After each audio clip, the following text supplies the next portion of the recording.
ఈ ప్రాబ్లం చూడండి. Obtain the resonant frequency omega R of a series LCR circuit with L is equal to 2.0 Henry, C is equal to 32 microfarads and R is equal to 10 ohm. What is the Q value of this circuit? Quality factor value of the circuit. Motive ఏంటి అంటే ఒక circuit ఇవ్వడం జరిగింది. ఆ సర్క్యూట్లో ఒక resistance, ఒక capacitor, ఒక ఇండక్టరు, ఒక ఏసీ సోర్స్కి కనెక్ట్ చేయడం జరిగింది. RCL. మనం ఈ సర్క్యూట్లో ఉన్న రెసొనెంట్ ఫ్రీక్వెన్సీని కనుక్కోవాలి, అదే ఒమేగా ఆర్. అలాగే క్యూ వాల్యూ, క్వాలిటీ ఫ్యాక్టర్ మనకు కనుక్కోవాల్సింది. ఈ రెండు మనకు కనుక్కోవాల్సింది, అదే మన మోటివ్. ఇప్పుడు ఇన్వెస్టిగేషన్ చేద్దాం.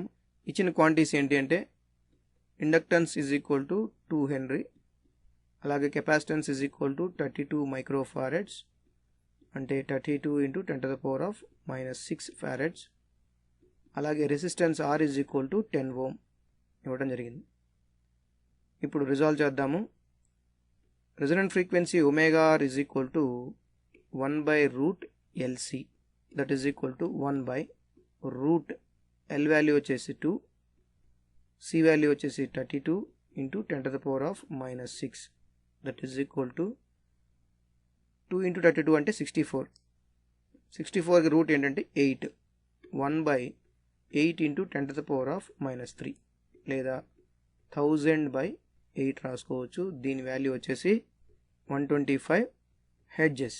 ఇంకోటి క్యూ వాల్యూ ఫార్ములా ఏంటి అంటే ఇంపిడెన్స్ డివైడెడ్ బై రెసిస్టెన్స్. ఇది క్వాలిటీ ఫ్యాక్టర్ వాల్యూ. అయితే ఇంపిడెన్స్ ఎలా రాయొచ్చు అంటే ఒమేగా ఆర్ ఇంటూ ఎల్గా రాయొచ్చు, డివైడెడ్ బై ఆర్.